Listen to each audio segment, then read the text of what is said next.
Blather and Digress with Dave J. You'll never guess what he'll say, so sit back and... Line? I don't know, I haven't finished it. I just came up with that off the top of my head, and good morning, everybody. It's your old pal Dave J, songwriter, performer, storyteller, and characters for kids and adults. How's everybody doing today? I am running late, as usual these days, it seems. So much on my plate. Am I hungry? Yes, I am. But sometimes when you're given so much food and you're like, oh, I have to eat this too. Oh no, I forgot to eat that. Oh, give me that. Oh no, last week I said I'd eat that this week. Oh, it's terrible. That's okay, I'll walk. You know, so I got sick last week, you see. And I was doing a pretty good job juggling. You know what I like in my life too, with all the goals I have and the things I'm trying to do, is spinning plates. Yes, the old like vaudeville act, you know, where the guy was a plate spinner, you know. And you keep this plate going over here, then you got to get over there, and you keep the plate going. That's what my life feels like these days. And I don't know if that's I don't think it's just a New York thing, but the pace in New York is that frenetic, you know, gotta go, everyone's going, gotta do this, gotta do that. And as I may have sort of suggested before, I think with the improvement in technological advance and all that, I think that we now have more plates. There's time for 2 more plates. Get them going, keep them going. Oh God. So because I got sick last week, I had the fever, you know. I had the headaches. Oh, those were terrible headaches. Gosh. Finally saw the nurse practitioner and the doctor. They both saw me, it turned out. And they gave me some medicine, and I'm feeling better. But so I'm on my way to my gig. There's the guitar. And I like including, I got to come up with a name for my guitar. Would you suggest one? I'm thinking Evelyn. That was my favorite grandma. And no offense, Grandma Ella. I loved my Grandma Ella. You can't not love your grandmas. If you were like gypped out of a good grandma, I'm sorry. Because that was, you know, doesn't matter whatever strife I have from all the other, you know, all the other kin. But the grandmas, I don't think ever, never strife, never badness. Unfortunately, never knew my grandpa's Easter eggs. My grandpa, Jack, died, I guess he died shortly after I was born. And my grandpa Dave, for whom I am the namesake, I was named after him. He died about a little more than a year and 3 weeks before I was born. And it was always eerie visiting his grave, you know. With my name on that thing there. So this is what it'll look like. Dramatic swell. Okay. What else is going on? Yeah, let's see. You know, I was mentioning at the top, I was singing a little, I guess, off the top, theme song off the top of my head there in the beginning, and I had put it to you fine folks to come up with a theme song. And my buddy, Beetle Mike Fonts, God love this guy. He's the best, really, he's great. Some of you are the best too, who just haven't met your full potential yet. Okay, I'm kidding, I love you. Doesn't matter, I don't need you perfect. I'm not perfect. In fact, I've got a treasure trove of issues. Capital I might capitalize the rest of the letters, trust me. If you know me well, you know what I'm talking about. But Mike Fonts, Beetle Mike Fonts, this guy sent me the other day an amazing little ditty, and he knows about my love of the monkeys, except Peter Tork. I posted a video on that recently. In fact, it was Mike who asked me to tell him the story, so that was for you, Mike, and also everyone else. But also, Mike answered the call, and he sent me the theme song, played guitar on and everything, had a Monkees-esque riff to it, and he added some really good little rhyme schemes in there. I'm only mentioning this because you know, and I understand, you know, he wasn't comfortable with me sharing it publicly, and I respect him. I respect that for sure. But maybe at some point he'll decide, you know what, forget about it. I mean, he may not say that. He's a Tennessean. I don't know if I'm doing the right Southern accent, but I enjoy talking like this. I understand Northeasterners have a hard time doing the accent. I was watching some video, they said that. Go figure. I'll let Mike decide. Mike, how's my Southern accent? Is that particular to Tennessee? Sorry about the guh. I can't help it. I have to throw the guh in because I'm a character. I'm a comedic character actor, and I can't help but do the Clampett-esque, you know what I'm saying. But I love it. I love the Tennesseans. Smoky Mountains, all right. Wish I was on good old Rocky Top, down in the Tennessee hills, yes. All right, what are we gonna blather and digress? Oh, I didn't even say that. Oh my God, this is Dave J from New York City. I said I'm a songwriter, performer, storyteller, characters for kids and adults. And this is Blather and Digress. The episodes I create walking down the streets of New York City and on my way to a gig, usually. And although I think when I create more episodes, I'm not gonna shoot them in my apartment if I'm not going to a gig. I'm just gonna walk through the streets and do it this way. It looks like there's more action going on, and there's more to play off of the buzz of the New York City street. So, let's see now. Oh, I know one thing I can blather and digress about.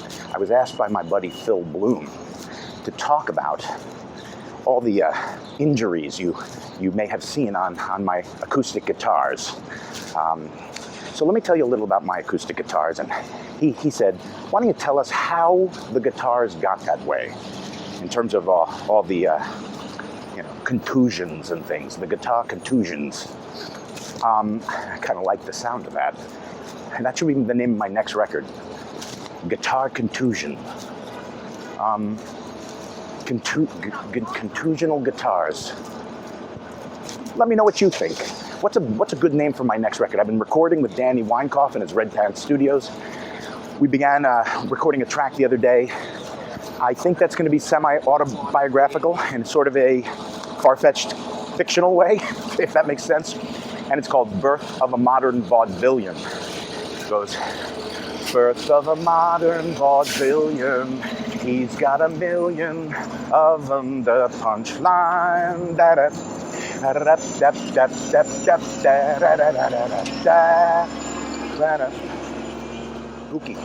Okay, more on that later. But back to Phil, my drummer buddy, who's played with my band The Sound of Monday, and on a bunch of recordings. Great drummer. Check him out, Phil Bloom. He's the man. All right. Well, what happens is I just play with hands of tungsten. Is that? Yes, that's a heavy metal. Rich Lindner, a guy I went to junior high school and high school with, says he was in a heavy metal band in high school that I recall. I always bring this up to him. I remember a lot from my childhood, you know. He played in a band called Tungsten because, as he said, it was the heaviest metal. I like it. I always liked that little blurb at the end of it. And just gave it that little something extra there. Oh, because it's heavy metal, and then what's the heaviest metal? So you can be heavier than everybody else. Now yes, I like thinking, overthinking, and thinking, and overthinking the overthinking. Does that cancel it out, the thinking? Sometimes I'm thoughtless, so I guess so. Oh, doggies. Hello. Don't worry. It's just your pal, Dave J. Oh, you see him back there? There he is. Okay. What is my hair's doing cartwheels today? Okay, so the guitars. First of all, what guitar do I play? I'm gonna start doing my buddy Jason Perl, another extraordinary musician, a friend from the old days in Livingston, New Jersey, there where I grew up. He and I had lunch, and he had some great ideas. As he's been watching the content there, giving me some positive feedback, and saying that indeed I should do product reviews. That would bring value. And so I'm going to mention now the product, my guitar, the brand, and how I came about using it first, but I'm going to do an entire product review on it. That's awesome. More content. Woohoo! Okay. My buddy Brandon Wild another great singer. Wow, what a voice on that guy. Golden Pipes, you know. And he sang with a band called This Way when I first got to know them through Danny Weinkoff, who had played with their drummer, Andy Ledoux. I'm throwing so many names at you. Remember, there's going to be a pop quiz. So take some copious notes. Okay, so Brandon had an Art and Lutherie guitar. It's a Canadian brand that's sold by Godin. They really, I should find out before I make that product review video. Oh yeah, here we go. And we both happened to be down in Florida at the same time. His grandmother lived in the same town as my parents retired to. They're in Boynton Beach, you know. And so we were hanging out in Florida, and he had his Art and Lutherie down there. And I played it. It was really great because it had a beautiful sound and a relatively inexpensive guitar. I think about a $500 guitar. I think his might have been less because the one I ended up getting had a built-in tuner and electric facilities, but just a pretty sound even not plugged in, you know. And the built-in tuner is really awesome. It's like built in right on the top there. And I just gaze down, push the button, boom, you're there. It's tuned. Good stuff. And then also the other cool thing about it is it had a parlor-sized body. Excuse me, look away for a moment. I've got to, you know, okay, one moment. Oh, wow, look at that tree. What? That tree? Nothing special. I've got a tree better than that. Okay. It worked. I distracted you from my nose. Impossible. It's just right there in the middle. It won't quit, you know. It's as if Pinocchio was like lying all day. That's what you've got right here. Like Pinocchio, he just can't, he's in like LA, Liars Anonymous, and it's just, you know. Me, self-conscious about my nose. So, let's get back to the guitars. So I got myself one of these. What did I say? Yes, Art and Lutherie. So it has a parlor-sized body, and which means, for those of you that don't play guitar, it's a smaller body, right? So it's really nice you can kind of move with it. I like to move around a lot when I play. I like to rock and or roll. So basically, and then it has a regular sized neck, which is like a full neck. And I got big fingers, so that comes in handy, no pun intended. And so then I got my own, and I'm gonna have to insert some pictures here of what my first Art and Lutherie ended up looking like. It did not have what's called a pick guard, and as you can see, I played so much and perhaps so hard, and I did play tons on this thing. I loved it, and I still love it, but I wore a hole straight through. I understand that Willie Nelson is guilty of the same atrocity, guitar atrocities. Maybe that should be the name of my next record. What a cute little baby over there. What a cute little kid. I don't think I'm allowed to show you because of laws and things. It's just I want to respect their privacy. Oh, hello. It's very cute. Yep. You can't not smile. Kids, unless they're screaming and I had a story about that. I was playing a gig, and I do a bit where I fall asleep, because that's like my recurring comedy gag for 4-year-olds. And I was like bent over, like doing my whole snoring bit. And the kid, unbeknownst to me, because my eyes were closed, unfortunately my third eye was sleeping, I guess, too. And a kid came right up here and screamed at the top of his lungs. I literally saw stars. You ever hear that expression? You say, oh, I saw stars. It was so painful. I still remember viscerally the feeling and the stars. I remember what they looked like. God, I couldn't do that bit without, cheating it, I guess you'd say, after that, because I could, for a long time. I go back to it now because nobody's ever done it before or since, and I've been doing that for years, the kids act. It's like a comedy act, and it has this bit. Anyway, I'm totally digressing. Who, me? Yes, I know. But the birds will still be singing. Elvis Costello. Elvis Costello claims to have very heavy-handed playing on his, on his guitars, but So ever since I heard him say that, and probably since before that as well, I've always watched his hands. Musicians do that, especially guitar players. You watch, you know, to see what they're playing and how they're playing. And I don't know if everyone does that. I know I do that often. And I don't think he plays heavy-handed in particular. Not compared to me. I think mine's tungsten. His is, you know, his has got some bronze in there. But, okay, is bronze heavy? It's not the heaviest metal. Anyway, so after I put a hole in that Art and Lutherie, it still plays great. It still has a great sound in spite of it. But I decided, you know, I'm working a lot of music, a lot of gigs, I was playing like 6 days a week, all day at these facilities, children's hospitals, assisted living, all that stuff. Kids parties still, and singing telegrams. I still have to tell you that story about the restraining order. Yeah. It wasn't against me, it was against the guy sending it. That's the main part of the story I just gave away. I wish I had a Men in Black memory gun, and then you'd be like, wait, what did he? Huh? He didn't say anything about singing telegrams, did he? Okay, so who cares? Now you know. Cat's out of the bag. I'm allergic to cats anyway. So anyway, would I be allergic to the bag then? Because the cat was in it? Wait. Okay, so I got the Art and Lutherie, and then I got a new Art and Lutherie. This one had a pick guard. A pick guard, if you don't know, is this plastic piece that's on the bottom, sometimes on the top, of the face of the guitar, so that when you swipe, you're playing, and you swipe, often you'll hit the guitar, if you play like I do. Some people are certainly much, much better, and I've actually become a decent guitar player. I'm a good guitar player, but, you know, I just pound the crap out of my equipment. That's what it is. I'm kind of careless. So don't lend me your fine china if you know what's good. I wouldn't have the fine china now anyway. The coronavirus might... That was dumb. I apologize. That was... You know, you just let them fly. You don't know. I don't know what's coming next either. You know, that's the thing. I can't even guess. But I did have that split second where I could have not said it. But then why not say it? I don't have to use this. I don't have to post it.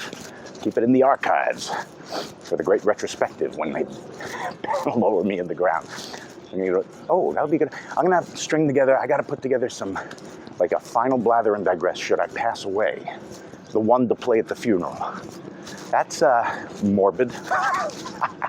Well, look, I have to admit, as much lightness as some of you have given me the positive feedback that it's good energy and it's upbeat and it's fun and it's friendly and it's likable and all that. I appreciate that very much. I really am grateful. Really, I really thank you for that. But the truth is, and those who know me best really know, a lot of my close friends I haven't even shown the dark side to. But, you know, I've got a well in there. It's like a coal mine, and it still hasn't been completely mined of its awfulness. So there's some dark stuff. Hey, look, I've come a long way, baby. But where were we? The guitars. Okay, so that's the explanation. I play so much on these things that I just end up little by little. It's almost like how a mountain becomes a pebble, you know, or what is it? The water eats through the mountain over many, many, many millennia. But for me, I'm more like a power drill to it. So that kind of moves things along. All right. Well, I'm getting there to work, and I'm running awfully late. But I'm going to leave this story with a little about a dear friend. You know, you have certain people in your life who they just play a special role, you know? There are other people in your life who are extras. And I don't mean that pejoratively. I'm not being judgmental. I don't think that means anything personally about them, but you know what I'm talking about. There's certain people you just don't know, but they're there. Like someone at work who's kind of maybe works in the other department, you pass them and you see them and you kind of know, you could nod to them, you know, on the elevator. They're extras, right? If your life is like a play, like Shakespeare said, or something, paraphrasing, of course. You know, Shakespeare, he won't return my call, so I can't really get the quote quite accurate as I'd like, but this friend I'd like to tell you about was from childhood. Her name is Gena Gena, okay, let me set the scene for you. As I've mentioned, and as you could probably tell by now, I was a very insecure kid, you know? And I just really felt, all right, worthless. You know, I kind of felt, I'm not saying like overtly that I consciously felt this way, but you know, the work I've done on myself since as an adult, and I recognized that I had great anxieties and just didn't feel good about who I was. I felt very, very insecure about my worth, I guess, you know, self-worth. I have to admit it. And I was always looking for validation, and it's sad, but it was the case. So I managed to find that through performing, especially at sleepaway camp. And people in sleepaway camp understood that and treated me accordingly. And I am so grateful for that. That was a very special place, Camp Taconic, up in the Berkshires of Massachusetts. And I was very lucky to be able to go there and to, you know, to be amongst the people who went there, know exactly what I'm talking about. But especially in the 70s and 80s.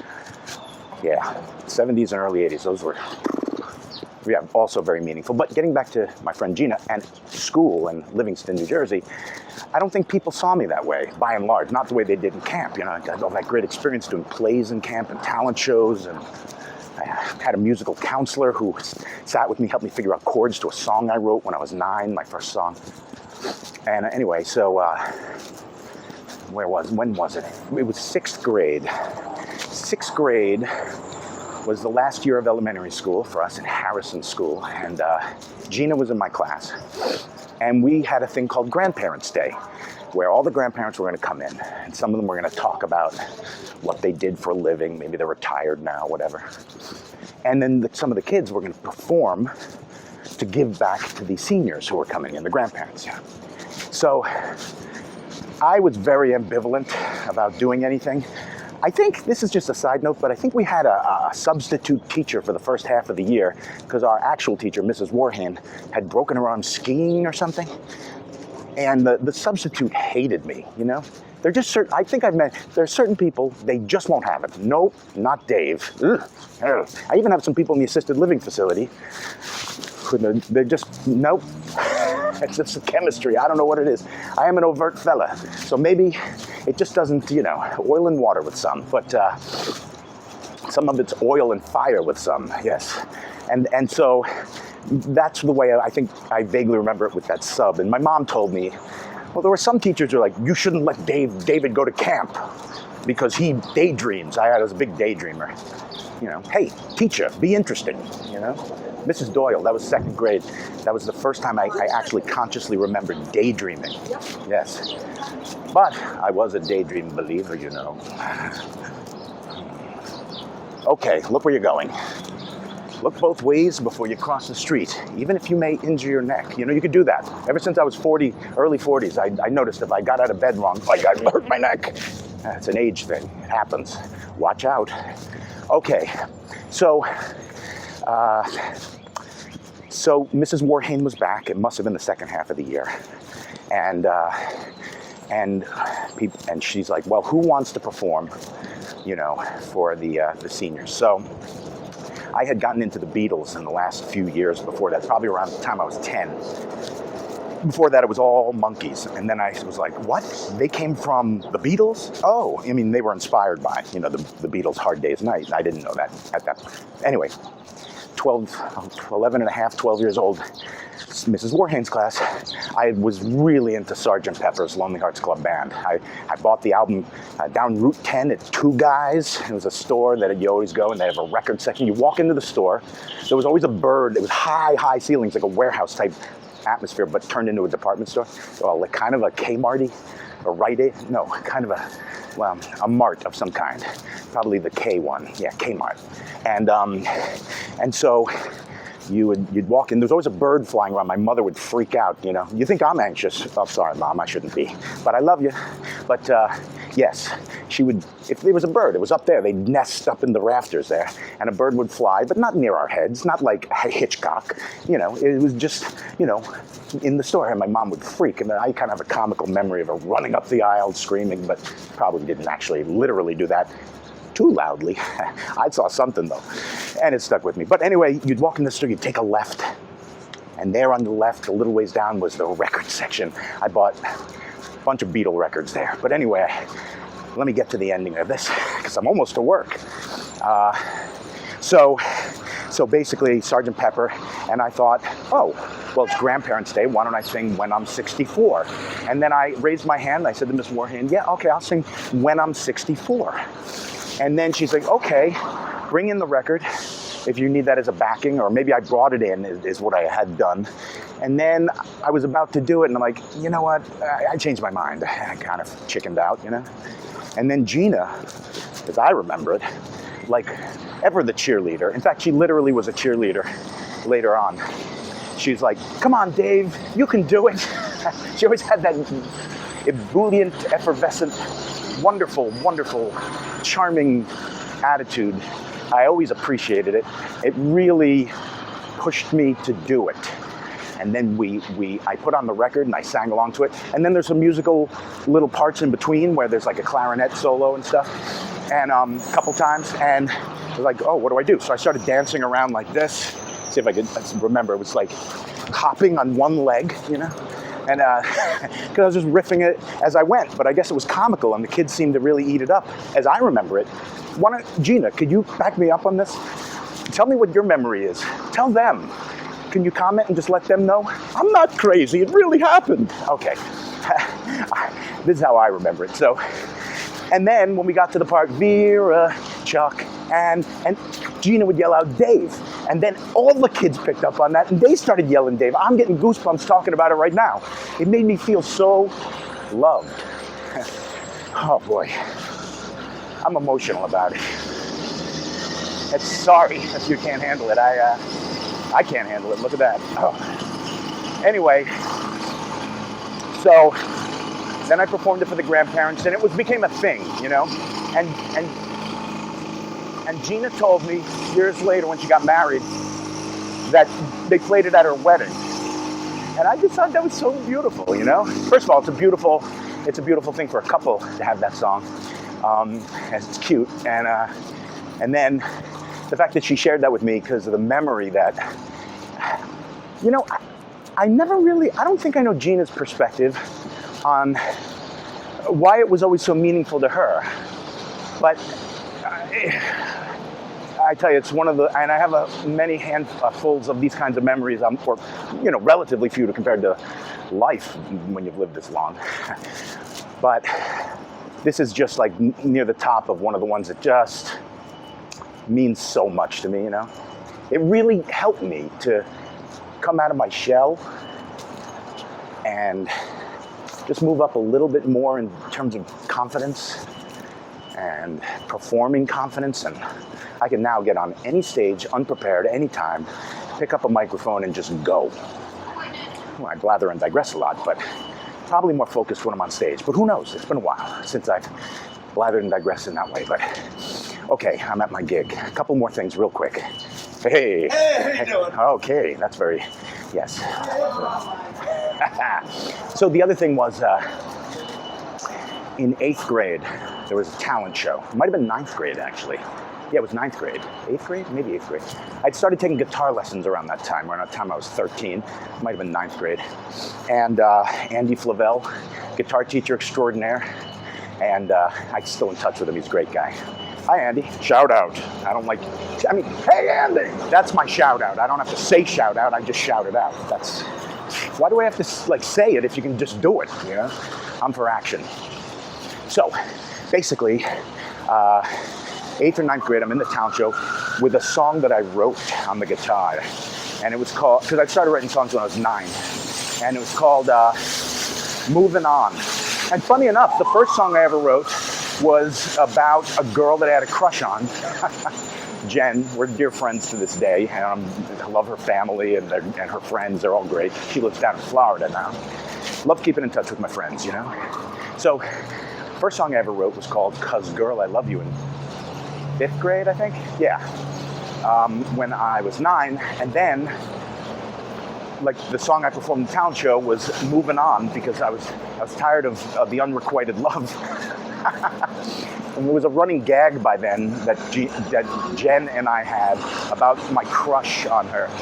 So anyway, I'm performing this song in the talent show again, scared out of my mind, but I'm doing it, you know, and I'm making my way through. So I'm sure the look on my face, unbeknownst to me, was like, and I'm singing and I'm singing earnestly.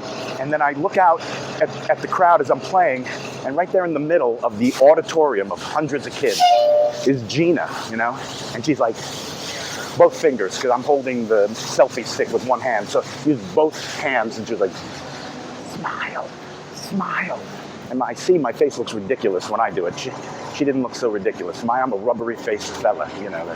But it just lightened the moment for me so dramatically. I saw that and I started to smile. And then when I started to smile, I felt better. And again, it just boosted my confidence, you know. God, those little things, you know. Do you have memories like that? Of people who, no, Gena was no extra. She was a very special player there. She only made special appearances. We weren't tight. We weren't close friends. We didn't hang out. We didn't do things together. But whenever we speak, and we still speak periodically, it's just like we're old friends, you know? It's really cool. God, I really love that relationship. And it's so meaningful in the ways I've just talked about. So thank you, Gena. I know I've thanked you before, but I'll never stop thanking you. I have certain friends like that. I should tell you more of those kinds of stories. Anyway, on that note, I got to get in there and play, you know? I'm like pacing up and down the street like a kook. I like that word. I'm a kook, but I don't care. I love it. I wouldn't rather be anyone else but me. Who would you rather be? That's something you could put in the comment section, or you can tell me an idea for the theme song, or you could tell me if you have anybody special from your history who did something really meaningful that changed your life in some small way or even a big way, and I'd love to hear about it. And I'm sure all my followers would like to hear about it. So either make a video or just type a few lines about someone, and let's all feel cool about it and good about it, and that we all have these kinds of shared experiences. So on that note, have a great day. Smush like, smush follow. I don't like saying it like that. Smush! Smush like. No, I hate that. Whatever you do, just be well, take good care, and thank you for your time and support. Have a great day.